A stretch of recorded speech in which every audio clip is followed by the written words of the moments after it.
I'm Genesis. I'm Emily. I'm Shanae. I'm Ivy. And I'm Bryden. We are all part of Ravalli County Teen Council. First off, congratulations. You are a 4-H club treasurer. But now what?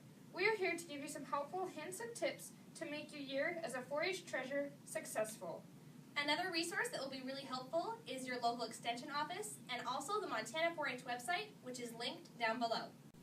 Here are some examples of just a few of the helpful resources that are available to you.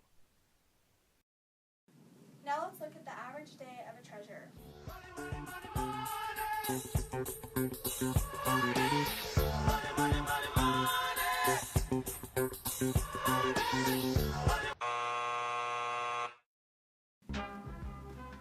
My 4-H club would like to purchase these. All right. That will be $17. Okay.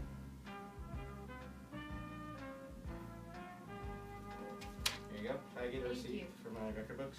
Of course.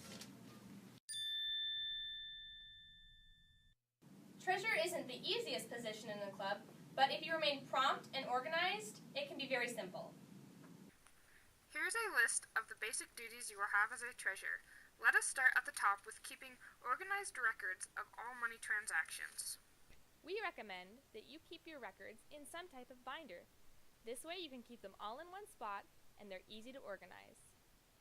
Some things we suggest to keep in your binder are your club's bank account number, your club's checkbook, extra deposit slips,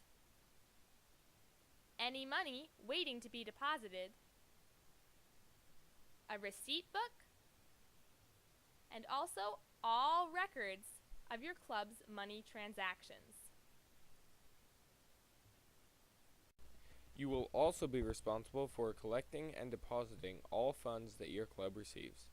The best way to keep track of all money received is to write out a receipt to be kept in your records. As soon as possible after receiving the money, fill out a deposit slip and deposit the funds into the bank.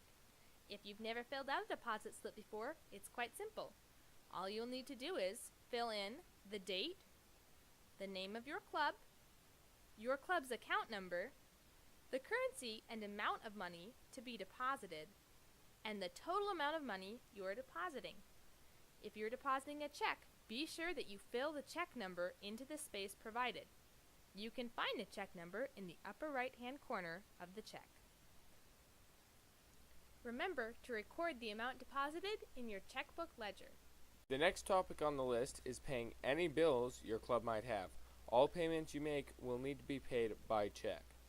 To write a check, simply fill in the provided spaces with the required information. The required information will be the date, the name of the person or organization you're paying, the numerical and written amount of money you're paying, a memo indicating what you are purchasing, and finally, at least 2 authorized signatures.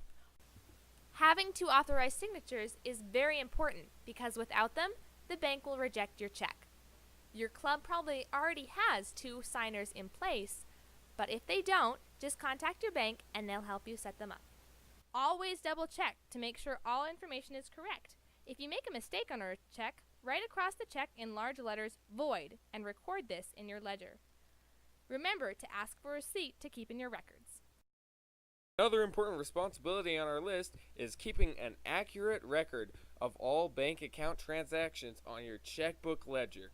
Here's an example of what a 4-H club's checkbook ledger should look like. Periodically balance your bank account by making sure that the amounts recorded in your ledger and those shown on your bank statements match. If you've been keeping your records organized, the next 2 duties on the list will be very easy. You can complete the treasurer's report by copying the information from the ledger onto the treasurer's report. Then, sign the report and submit it into your club for approval. Make sure you keep a copy for the report in your records. The year-end financial report is a very important document that, along with a copy of your monthly reports, will need to be submitted to your local extension office at the end of the 4-H year.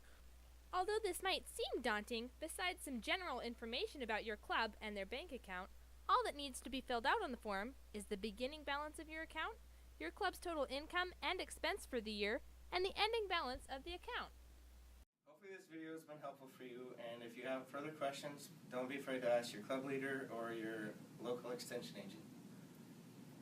We all hope you enjoy your new position and continue making the best